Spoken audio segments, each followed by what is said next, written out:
Assalamualaikum warahmatullahi wabarakatuh.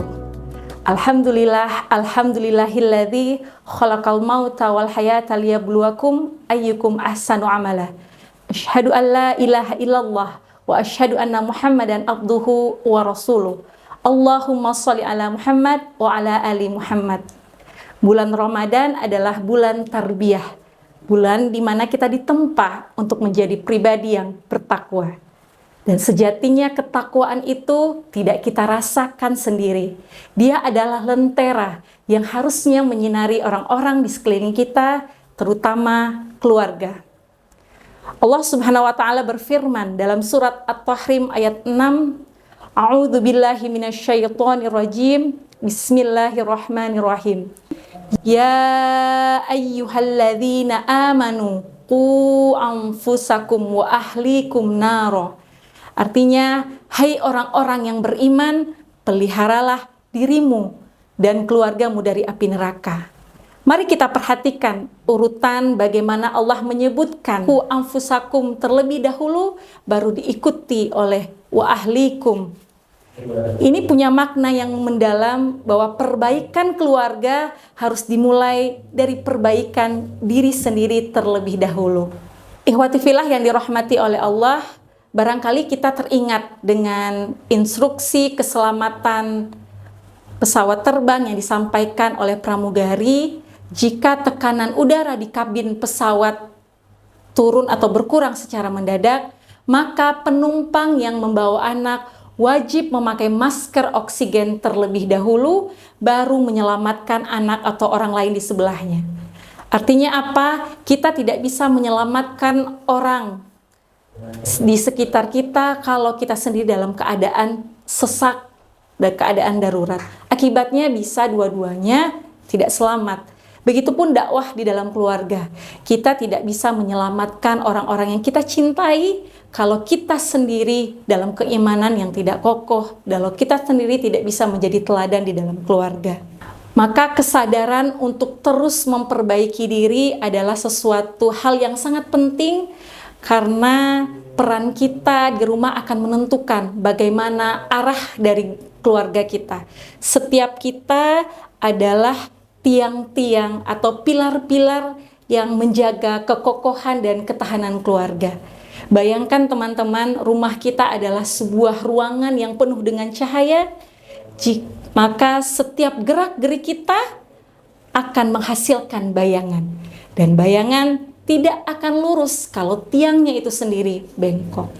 Maka mari kita sibukkan atau kita fokuskan ikhtiar kita untuk memperbaiki tiang pribadi kita, terus memperbaiki diri menjadi teladan, dan insya Allah perlahan demi perlahan bayangan kebaikan itu akan diikuti oleh orang-orang sekitar kita. Prinsip ini tercermin indah di kehidupan seorang ulama, yaitu Imam Ahmad bin Hanbal kepada seorang anaknya Abdullah. Ketika Abdullah ditanya, bagaimana ayahmu mendidikmu? Maka Abdullah tidak menceritakan panjang lebar. Abdullah menjawab, aku tidak pernah melihat ayahku setiap melakukan kebaikan kecuali aku merasa terpanggil untuk mengikutinya. Inilah yang disebut dengan magnet kebaikan.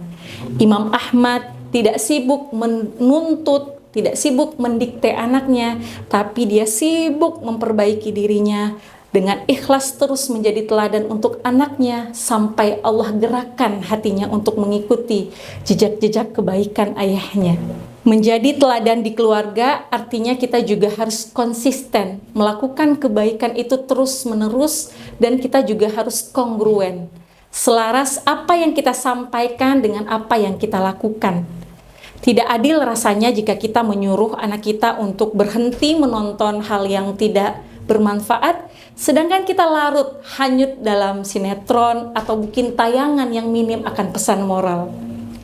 Kita berharap anak kita gemar membaca atau cinta Al-Quran, tapi anak kita sendiri tidak pernah melihat kita membaca buku atau bahkan memegang buku. Tidak sinkron juga rasanya kita menuntut anak kita menjadi anak yang santun, tapi kita menyuruh anak kita dengan teriakan atau membentak pasangan di depan matanya. Karena pada akhirnya anak-anak kita tumbuh tidak hanya dari nasihat yang dia dengar, tapi juga hal-hal yang dia amati dan dia lihat di dalam kehidupannya sehari-hari. Maka benar adanya, ada yang mengatakan bahwa tugas terberat sebenarnya bukan mendidik anak, mendidik pasangan, atau mendidik orang lain. Tugas terberat adalah mendidik diri sendiri, melakukan perbaikan terlebih dahulu untuk diri sendiri. Setelah berbagai ikhtiar kita lakukan, kita sudah berusaha maksimal memberikan teladan yang baik, sudah berusaha meluruskan tiang kita, maka kita harus sangat yakin dan percaya bahwa yang hanya punya kuasa untuk meluruskan bayangan tadi hanya zat pemilik cahaya, yaitu Allah Subhanahu wa Ta'ala, zat yang maha menggenggam setiap hati, zat yang maha memberi petunjuk kepada setiap jiwa. Maka untuk menjadi teladan di keluarga, kita bisa mencoba menerapkan rumus 3B. B yang pertama adalah bertransformasi. Lakukan perubahan dimulai dari diri sendiri. Berharap orang lain berubah adalah sesuatu yang rentan akan frustasi. Niatkan untuk berubah, lakukan yang terbaik, yakinlah insya Allah berubah itu mengubah. B yang kedua adalah berkasih sayang. Teduhkan rumah kita dengan lisan yang santun, saling menasehati dalam kebaikan, penuh dengan kasih sayang dan kelembutan, karena kasih sayang dan kelembutan adalah kunci pembuka hati. B yang terakhir, yang paling penting adalah berdoa. Mengetuk pintu langit lewat sujud-sujud panjang kita, memohon pertolongan agar keluarga kita dihindari dari api neraka. Amalkan 3B ini, insya Allah kita bisa mewujudkan baiti jannati, surga di dunia sebelum surga sesungguhnya. Semoga Allah mampukan kita menjadi magnet kebaikan untuk setiap anggota keluarga kita. Selamat menunaikan ibadah puasa. Barakallahu fikum. Wabillahi taufiq wal hidayah. Assalamualaikum warahmatullahi wabarakatuh.